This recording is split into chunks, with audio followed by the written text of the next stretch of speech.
پرانے زمانے کی بات ہے کہ ایک بستی کے اندر دو یتیم بچے رہتے تھے۔ ایک کا نام علی تھا اور دوسرے کا نام حسن تھا۔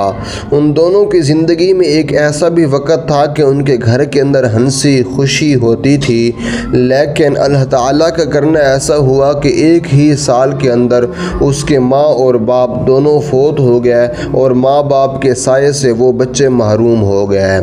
اب ان کا گھر وہی تھا مگر خالی تھا، وہی دیواریں تھیں مگر خاموش تھیں، وہی صحن تھا مگر وہ اداسی کا سایہ بن چکا تھا۔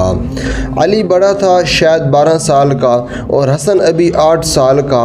علی نے وقت سے پہلے ہی سمجھداری اوڑھ لی تھی، جبکہ حسن اب بھی کبھی کبھی رات کو ماں کو یاد کر کے رو پڑتا تھا۔ ایک دن علی نے حسن کا ہاتھ پکڑ کر کہا، ہمیں ہمت نہیں ہارنی چاہیے، ہمیں خود اپنا سہارا بننا ہوگا۔ حسن نے آنسو پونجے اور سر ہلا دیا۔ اب ان کی زندگی کا ہر دن ایک امتحان تھا۔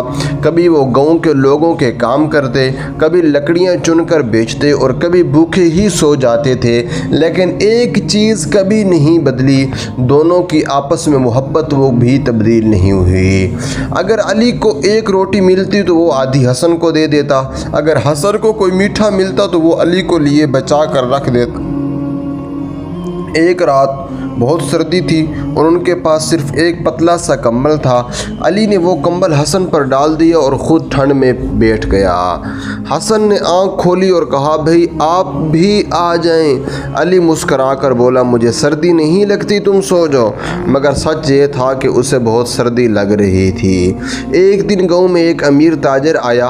وہ لوگوں کی مدد کرتا تھا، لیکن کسی کو یہ نہیں معلوم تھا کہ وہ کس کی مدد کرے گا۔ علی اور حسن نے بھی سوچا کہ وہ اس سے کام مانگیں گے، لیکن انہیں یہ معلوم نہیں تھا کہ یہی دن ان کی زندگی کو بدلنے والا ہے۔ اگلی صبح علی اور حسن نے ہمت باندھی اور اس امیر تاجر کی تلاش میں نکل پڑے۔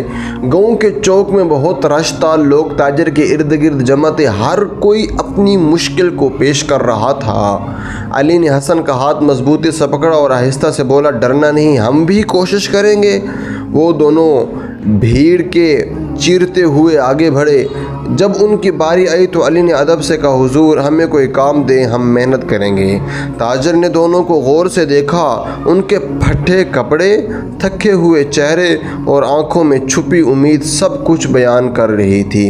تاجر نے فوراً ہاں نہیں کی، اس نے کہا، میں ہر کسی کو کام نہیں دیتا، پہلے ایک امتحان لیتا ہوں۔ لوگ حیران ہو گئے۔ اس نے علی اور حسن کو 2 چھوٹے تھیلے دیے اور کہا، ان میں بیج ہے، تم دونوں ان کو اگاؤ اور 1 مہینے بعد مجھے سب سے خوبصورت پودا لا کر دکھاؤ۔ علی نے فوراً سر جھکا کر کہا، جی ہم پوری کوشش کریں گے۔ گھر واپس آ کر دونوں نے ایک پرانا سا مٹی کا گملہ ڈھونڈا اور اس میں بیج لگا دیا۔ ہر روز حسن پانی دیتا اور اللہ سے دعا کرتے تھے، یا اللہ ہمیں کامیاب کر۔ لیکن دن گزرتے گئے، 1 ہفتہ، 2 ہفتہ، 3 ہفتے، مگر گملے میں کچھ بھی نہیں ہوگا۔ حسن کی آنکھوں میں آنسو، بھائی ہم ناکام ہو گئے۔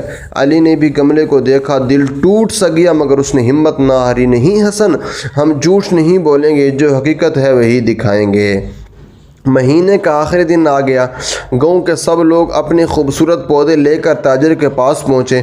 ہر طرف ہرے بھرے پودے، رنگ برنگے پھول، اور ایک طرف علی اور حسن جن کے ہاتھ میں صرف ایک خالی گملہ تھا۔ لوگ ان پر ہنسنے لگے، یہ کیا لے آئے ہو، مٹی کا ڈھیر۔ حسن شرمندگی سے سر جھکا کر کیا، مگر علی ڈٹا رہا۔ جب تاجر ان کے پاس آیا تو اس نے پوچھا، تمہارا پودا کہاں ہے؟ علی نے سچ سب کچھ بتا دیا، ہم نے پوری کوشش کی مگر کچھ نہیں ہوگا۔ چند لمحوں کے لیے خاموشی چھا گئی، پھر اچانک تاجر مسکرایا۔ تاجر نے بلند آواز میں کہا، یہی دونوں بچے کامیاب ہوئے ہیں۔ سب لوگ حیران ہوئے گئے۔ تاجر نے کہا، میں نے تم سب کو جو بیج دیے تھے وہ ابلے ہوئے تھے، ان سے کچھ اگ ہی نہیں سکتا تھا۔ لوگ ایک دوسرے کو دیکھنے لگے۔ تم سب نے دھوکہ کیا، مگر ان دونوں نے سچائی کو نہیں چھوڑا۔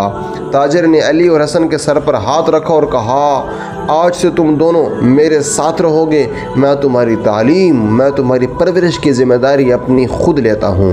حسن کی آنکھوں میں خوشی کے آنسو آ گئے اور علی نے شکر ادا کیا اور ان کی زندگی بدل گئی۔